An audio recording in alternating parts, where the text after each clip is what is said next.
Hello and welcome to EduClubTV. This is an initiative of mapmystudy.com, one of the most popular leading platforms for college admission for students. We get a huge number of queries and students coming on the platform looking and searching for college admission globally.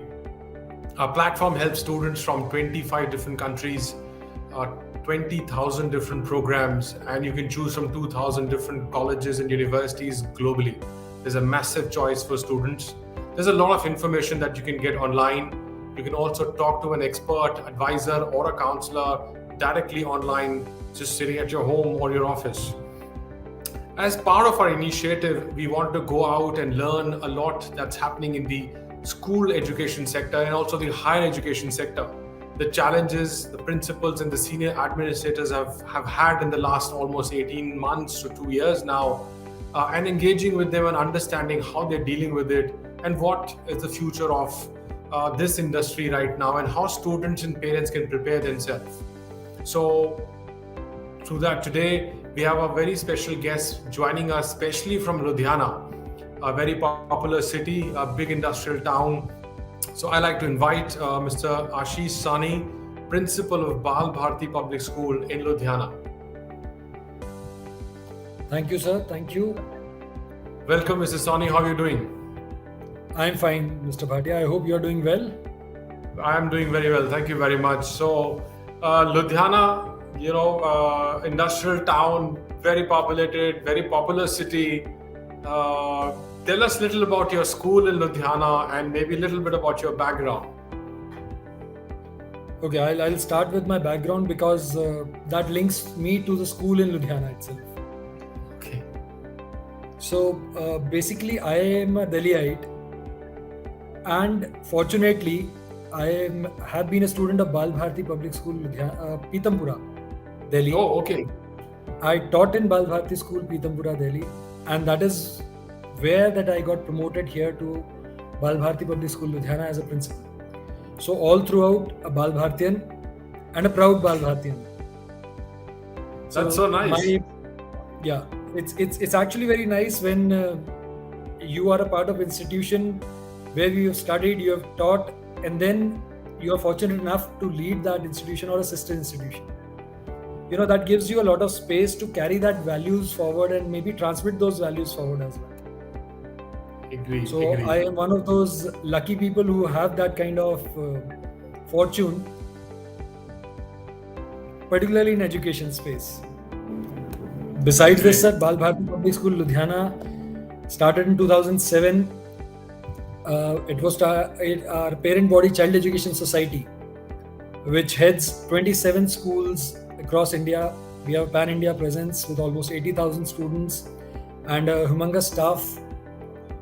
This was a vision that was shaped in 2005, wherein we decided actually to have an institution which would provide world-class education facilities here in Ludhiana. So 2007, the school took shape and became a senior secondary school very soon. And now we are catering to almost like 2,400 students here in Ludhiana. And many of them are now associated with Bal Bharati School as well as many more industrial units and doing very well in their career fields as well. So that's a very simple background of the school, sir. We always say simple because we believe that schools should be simple. Its students should carry the name forward and they should bring laurels to the country, to the school and to their parents. And that is when school becomes special. And now they've started doing that, we started feeling special. But at core, we are very simple school. Great, sir. Very well, thank you. And I think your school is till year 12, if I'm not wrong. Yes, sir. Great. So I like to start with the burning question, and we've asked the same question to many principals in different parts of the country now. So we've had interviews from very senior administrative principals from Bangalore, Kochi, Delhi, and many other cities. How were you able to deal with the sudden impact of COVID, where all the schools had to suddenly change their whole model of how they teach, a different strategy altogether? What was the impact for your school and how did you manage that change on a sudden note? Very valid thing, sir. I've always thought that and believe that, because I'm a commerce background student, that every adversity brings an opportunity with itself. Yeah. For long, teachers and schools have been looked upon as an institution, and individuals who are very reluctant for accepting any change. Although I personally believe no, that was not the case. But somehow, this situation, the unfortunate situation that unfolded, has expedited that change and dispelled that notion. When every office, every other profession was struggling, teachers in the schools were the first ones to adapt to that change.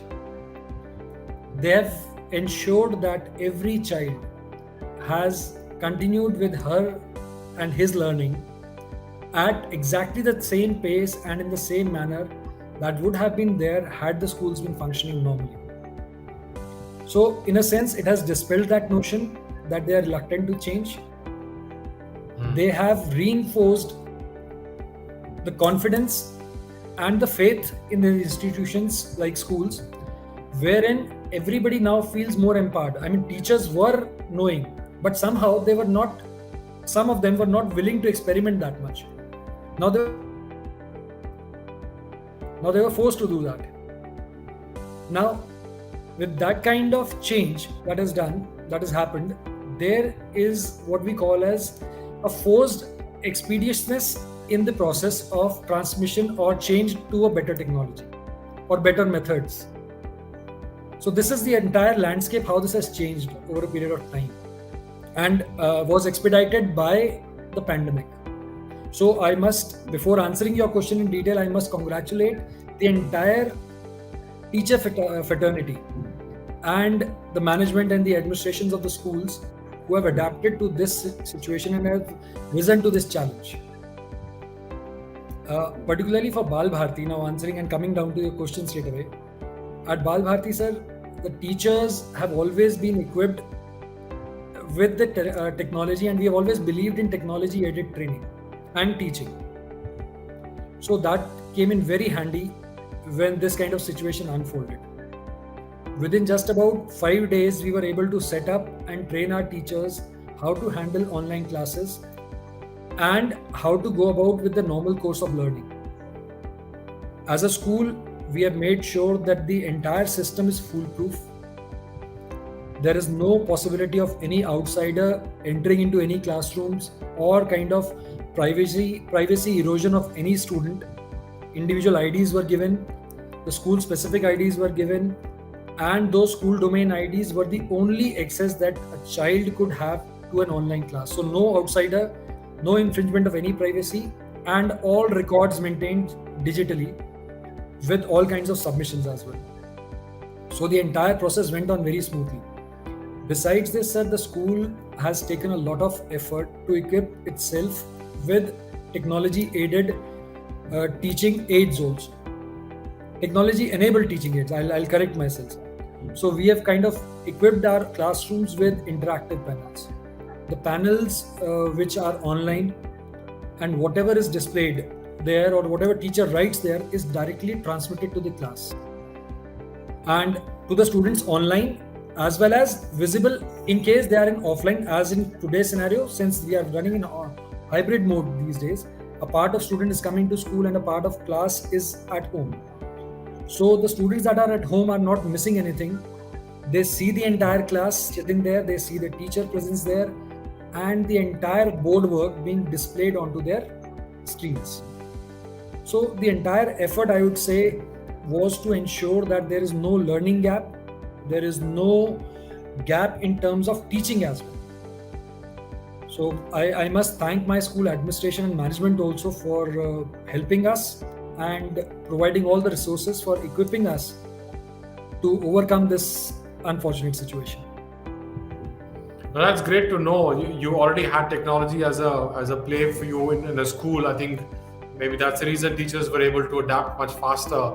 There's an interesting thing that you had mentioned, and we see this now happening with a lot of schools. With this hybrid model, there's a very small percentage of students that are willing to come to the class. And there is that whole ambiguity between should I go to the class or not, because half the friends are there and they're not there. But a majority is still looking at studying from online. How are you able to balance that? And do you see the same thing happening in Ludhiana, or is it that majority are coming to the classroom? What's the situation in Ludhiana right now? Sir, I'll answer your question in two parts. The first Sure. one being, with the hybrid system, the students are unwilling to come to school. Yes, every one of us fall into their comfort zones after some time, and we find it very difficult to break that mold. Unfortunately, what has happened is that with this situation, there's a kind of inertia that has set in both in students as well as in parents also. Parents don't have to get up early in the morning. Mothers don't have to cook meal. Right? A child is at comfort in AC, possibly sitting on a sofa, comfortable sofa, taking his or her own classes. Right? That's a sort of inertia that we don't like to break out of. In this entire scenario, what I see and perceive is that the child is a loser actually.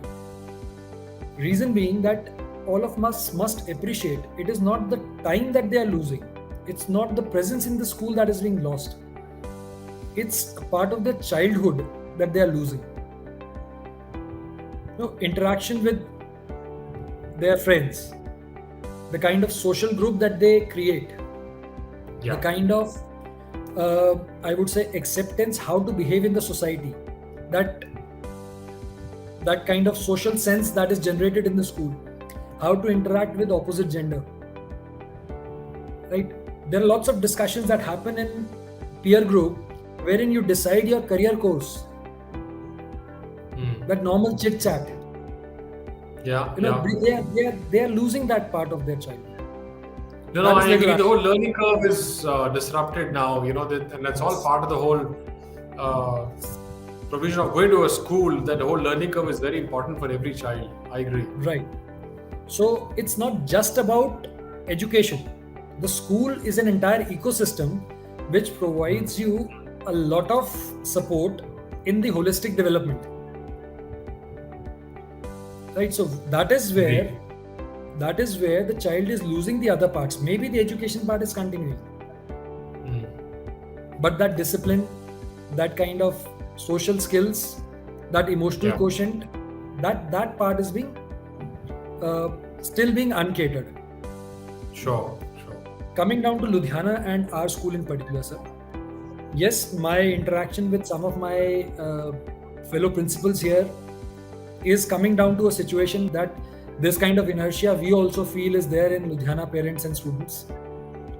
But to be very honest, sir, we are a little lucky. In our school, at present also, we have about 95% of the students coming to school on certain days, and the average attendance, as per their numbers and as per the government protocols, is still about 90 plus across classes. That is from grade 1 to senior secondary. That's pretty high. That's quite good. Yes. And we are blessed that our parents and our students believe in the core values that we stand for. That's very encouraging to see. And I would have assumed, because the travel times within a smaller city are not as much as Delhi, Bombay, Bangalore, so parents don't mind saying, look, it's I can still drop my child in my own convenience or whatever. I think that could have helped, but it's good to see that you still have almost 90+% still attending now. So how do you manage the current technology side we know we're looking at hybrid, but what role is technology really playing in your school right now? It's an interesting question. I would say technology has brought teacher and students together. Right. A child always felt that my teacher, my parent is not that well aware of situations and current technologies and current setups.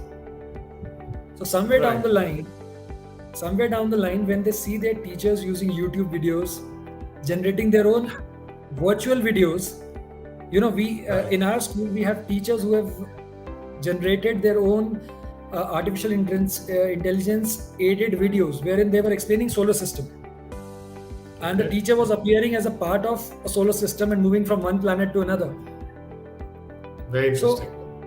So when they do that, they earn that extra sense of respect and admiration from their students. So they have kind of been able to bridge that learning gap, or maybe that acceptance gap with their students. So this is the very big positive that has come out of this situation. Secondly, sir, obviously, it has made teachers much more aware,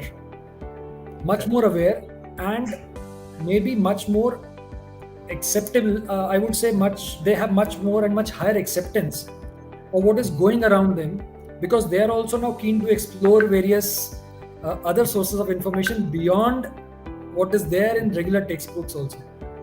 So this is from the teacher's point of view. From the student's point of view, obviously, they don't mind helping their teachers. Ma'am, your video is not stable, so you need to adjust this thing, or maybe your audio is not clear, so you can switch on to this part of your mic and adjust these settings.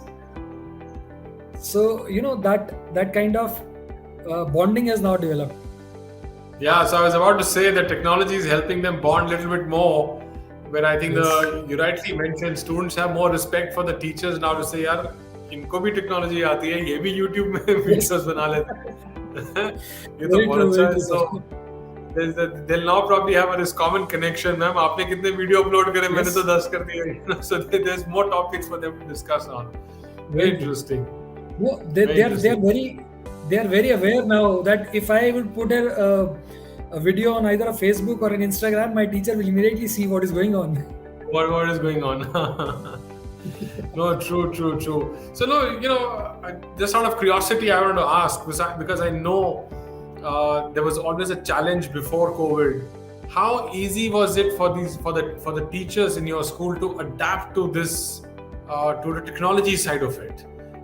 We know it's, one is only to simply deliver a class, but there's a lot more that goes beyond delivering a class. It's about signing up. It's about making sure that your cameras are all there, everything is there, your Wi-Fi's are working, you have your own, I'm assuming, CRMs, everything is loaded on that. So there's a very deep role now technology played during this. So how easy was it for them? What was your challenge with your teachers there? So I shared that with you beforehand also, since we are always a part of group which is cited with technology enabled teaching. Right, so a lot of our teachers were already equipped to handle at least the basic part of it. Okay. Even in our recruitment processes, we ensure that we actually want teachers who are a little bit tech savvy. Okay.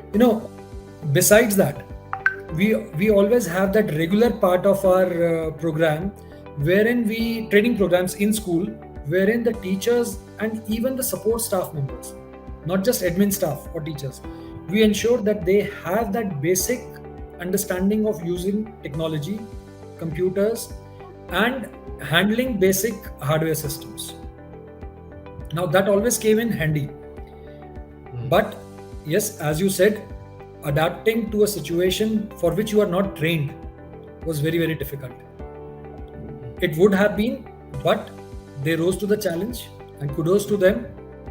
We had training sessions for almost like 6 to 7 hours for 4-5 days, and then teachers took classes of their fellow colleagues, 5, 7, 10 minutes demo sessions, so that they would feel comfortable in the class. And the entire process was streamlined and put in place within 6 days, as I told you earlier also. 6 days itself. After 6 days, we started with our online sessions in full force, and which till date are continuing in the manner as suggested by the government, 50% offline and 50% online. That's very interesting. And this entire process had a lot of contributors to it. Obviously, the first one being teachers. The second one being the management, which facilitated the entire process. And third one being, I will always say, invisibles, like Google, like Microsoft Teams, like Zoom also, YouTube also, and a host of education portals. I mean, we somehow failed to mention them and credit them for their contribution in this sector as well. Had they not been able to provide free setups, in most of the cases, I would say, maybe a part of this would have been lost as well. Yeah, I think you very rightly put. These channels play a lot more role than we kind of understand, because there's a lot of complementary system between them and the teaching. So there's the data coming from there are videos coming from there. Very true, very true. I wanted to ask you another important question, and this is something that we are very keen on understanding and learning from how the schools are preparing themselves on. There's always been a challenge on career counseling. There's been a challenge that we've always had on the right career choice. I always mention this, that Bollywood movies are made on it. If you end up with the wrong career choice, things like those. As a school, do you have any mechanism right now where a child is able to explore new career options, or there is a career planning system that you have within the school? Right. I must say yes, we have. And before I start sharing the details of mine, I must say that it is required that all schools should have. Yes. And again, coming down to the exact question, I must always say, because I believe this should be going out to students also, yes, that yes, it is important to make good career choices, but sometimes we all goof up in life. It is important to start and pick up whenever you realize that you were wrong, and start on the right path at that time itself. So that is also very important for the students to understand, who would be listening to this interview either today, tomorrow, or whenever. As a school, sir, we always believe that a student is entitled and has a right to choose a choice or a career choice or subject choice in which he feels comfortable, he or she feels comfortable. Right? So primarily we do not kind of force these kind of things that yes, you are not entitled for this or you're not eligible for this. We have an in-house system wherein our counselors, our senior teachers, special educators, they sit and interact with parents multiple times during the years. And when I say years, that means primarily from 8th class onwards. Because that is the time, when the acceptance, that is the age group when a sense of acceptance and a sense of realization that you are a part of society and you have to behave as a member of the society starts coming in. Before that, it's a pure childhood kind of thing. Yeah. So at that moment, we start with this kind of mechanism wherein our senior teachers, the counselors, they keep on interacting with parents. Now, in class 9th onwards, from class 9th onwards, what we start with interaction with parents also, and we organize regular counseling sessions with experts also from outside. They are professional career counselors also. They are the persons who are able to evaluate, and maybe they conduct psychosomatic tests also for the students, career choice tests also, wherein they define the kind of bent of mind and the understanding that a child has. And accordingly, career choices are listed for the parents and the students, and they can choose accordingly. Now, having said that, I still will stand with the point that this is only a kind of a mechanical thing. If a child or a parent still believes that yes, I have a different choice and a bent of mind, we encourage that kind of thing. As an institution, we provide liberal choice of subjects wherever possible and supported. As on subjects which are sanctioned by CBSE and we have preferences for them, we have approvals for them. In case a child wants a liberal kind of combination, we do offer that as per the timetable of the school. Our teachers, senior teachers, are sent for regular counseling and training sessions. Like recently, CBSE has started a program for teachers wherein the teachers have to be trained for career guidance and counseling sessions. So 3 of our senior teachers have enrolled for them. School has facilitated that enrollment for them, and they are being trained for that purpose, so that we have a good pool of insiders also. Apart from counselors, for teachers also, and for students also. It is very helpful because teachers are the one who are in regular contact with the students. Correct. Special sessions would be probably once in a month, twice in a month. But if a teacher is there to guide them throughout, and the teacher that they trust most, is Yes. something that is automatically going to result in good career choices. So, as Very I rightly said. And I think teachers play a very important role, because I was about to ask that, the relationship a teacher has with a student is far more closer. And I think we always used to go to a teacher to say, what should I do next? What my career path should be, as an advice. And if they are professionally trained and they have the information, then there's a better impact for a student there, I believe. Very true. Besides this, I was just adding that besides that, we encourage kind of internal discussions with students, some group discussions, things, wherein the students are encouraged to discuss about career choices with the student. So, somebody has an engineer in the family, they can discuss how their brother or sister or parent went about their career choices. What were the things that they faced? How did they prepare? So that, a first-hand experience and interaction with their peers has a lasting impression. Yes. Then it as an does. institution, we have conceptualized, although we have not yet implemented, we have already conceptualized a program wherein we would be inviting parents to have interaction with our students and share something from their professional experience and background. Some parent is good in yoga. Somebody is a very renowned chartered accountant, a bank manager, a civil services officer. They coming and sharing with the students the kind of experiences that they have, sharing the kind of practical things that students should look out for while making career choices, what are the struggles involved, and what are the rewards that they would be getting. That gives a lot of positive, I would say, feedback and information to these students to make positive career choices. At the same time, it helps them develop a sense of respect for the kind of work that their parents are doing. Yes. I think it's a very smart move where you have the parents coming in and people who have from diverse backgrounds. But I'm sure there's always a challenge of balancing that, because involvement of parents in the school system is not that easy. But I think it's a very good idea. It's a very innovative idea. So how well is it working? I mean, do you see any positive response from when these children talk to parents about their experiences? Sir, I told you that we have conceptualized this. So far, You haven't started yet, so my apologies. We have been able to have only one session till now. That went pretty well. Okay. And the parent that we invited was a yoga instructor.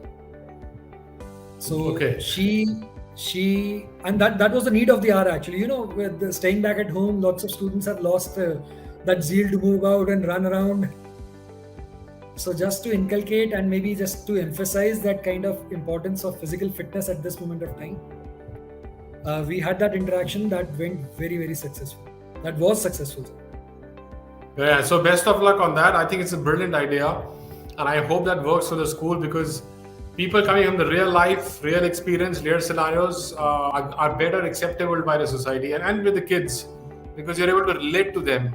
There is a common connection they see. So I hope that works very well for you. I wanted to touch base on one aspect where we see a lot of like you talked about the parents model. Do you have a regular system where students or where parents are involved in the operational activity, or do you have any parents group that is part of your school that is regularly involved in the activities and operations of the school? So we have a system wherein the suggestions of the parents are considered and wherever possible they are incorporated. Ideas are invited, but I have always maintained that ideas have their own time of maturing. Not every idea is possible and implementable at the time it is mooted. So we have a functional PTA body. We have open access to parents who can approach me directly, HMs, and teachers directly. And specific instructions have been given to the entire staff member for any suggestion that is received from parents should be directly forwarded to the principal's office. Yes, Okay. as an administrator, we actually go through the modalities that what is required at that moment of time, and if possible, we try and implement it that time. Otherwise, as and when the time comes for that idea, they are implemented and implemented in the spirit that they were shared with. I would just share one example for that as well. Sure. There was a suggestion from our parents that we must start looking at some kind of writing skills for our students, because in online classes they've not been writing much. So we thought, yes, that is important. Classes 6th, 7th onwards, they start writing. They have to do their homework. But what about grade 1 onwards? They were losing that habit of writing things. So that idea was immediately taken up. We drafted the worksheets. These worksheets were drafted as paragraphs and maybe some kind of social messages. Now, they were small paragraphs based on honesty, integrity, on freedom struggle, on cultural integrity of India. A child just had to collect that from the school, and looking at that paragraph, he or she had to replicate it 4 or 5 times in his or her own handwriting and submit it back to school as and when instructed. So a very simple idea, but for us, it was important in a sense that child should retain that habit of writing. At the same time, we improvise that idea to circulate and reinforce our core values. So, idea with the kind of bent that we required has given a lot of credibility to that idea also, as well as helped our students at that moment of time in the area that they required. That's good. And I think that's a very good start for you as well. So, look, I'm getting very enticed by asking you a very personal and a question that because you were a student of the same group at the same school where you are now teaching and now you're a principal. Was there something that came to your mind when you became a principal? Something that you wanted to change as a student of the same school? When we are students, we always criticize and say, "Yaar, ye theek nahi hai, wo theek nahi hai, ye change karna chahiye, wo change karna chahiye." You came to the position of authority where you could change something. I really want to understand, was there something like this? And if you were able to do something there as a school student, now a principal of the same school. I am privileged one. I said that before as well. Yes, as a student, I would be wrong in saying that, students don't criticize, they don't find faults. Yes, but then, over a period of time when we grow out of school, we realize how important those things and those teachings were. Right. There was a time, and there will always be a time when we graduate out of class 12th and are out of school system for about, let's say, 5-7 years at least. That's a time when social maturity and the mental maturity comes into being, and then you start realizing, no, your parents and your teachers were right at this point of time, and this moment and this suggestion by them was right, although you were not ready to accept it at that time. Right. So I would say I'm malleable enough to acknowledge it, that yes, there were instances, but then 100% of those got resolved in my mind itself by the time I was graduating out of the college. Interesting. Besides this, I've always maintained one thing, sir. A man is a product of his or her experiences. Mm-hmm. And my experiences in Bal Bharati have always been very, very positive. I, as a student, got chances that I believe would not have been available to me had I been studying in some other institution, both academically, both in sports, in any other kind of curricular or co-curricular activities. But they were available to me because the education pedagogy of Bal Bharati schools and the philosophy of the Child Education Society ensures that every child gets that kind of opportunity. So since I have those positive experiences, I am just trying to translate them into practice in Bal Bharati Public School, Ludhiana. So nice to hear that. If I was you, I would have made a list and said, I'm going to change these 5-10 things that I want to do as a student. But nice of you to not do that. And probably, yes, I agree. We all grow up and we learn that, that was required. That was part of our system. So that brings me to my last question to you for today. I think it's about your message to the current youths. If there is something that you'd like to share to the current aspiring youths, that would be very nice. Okay, that's a difficult one because youth is much more aware than we are. Because I am around like middle age now, and I believe that would be somewhere that you would also be standing at. Yeah. True. That this question brings me to a very important part, and that is like in one of the interviews with one of the leading dailies last month, they asked me what are the most challenging things that you have faced in your career. And I was so proud that I could not think of any single challenge to point it out at that moment of time. And the only reason that I believed was that since I've already overcome them, they are no longer challenges. Right. So, as a message, I would just like to share that, social media is a kind of thing that you should be very, very wary of and acceptable at the same time. Current youth or the kids in that age group, they have somehow started believing that this is the most authentic and possibly the only source of information that they have. Right. Which unfortunately and luckily is not true.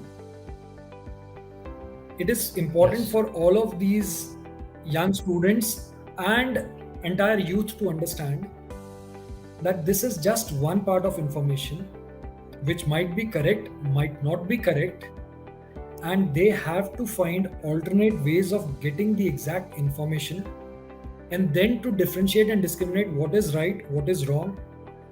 And obviously, we totally trust them to choose the right path once they have the correct information. But they must understand that this medium has its own pitfalls, its own shortcomings, which somehow they have started overlooking. So it's important and imperative that they should actually start looking at the other side of the coin as well. Very true, and I think it's a good message to all of us. I think to the current youths, year 12, younger kids in the college, that social media is good, but I think it's important for you to understand the deeper meaning of it. Do not rely on the information just blindly in it. Make sure that where you are, you're more aware of the information that is passed on to you. So with that, thank you very much, Mr. Sawhney. It was great to have you with us. One more thing. Thank you very much for your time. I would not be ending here, sir.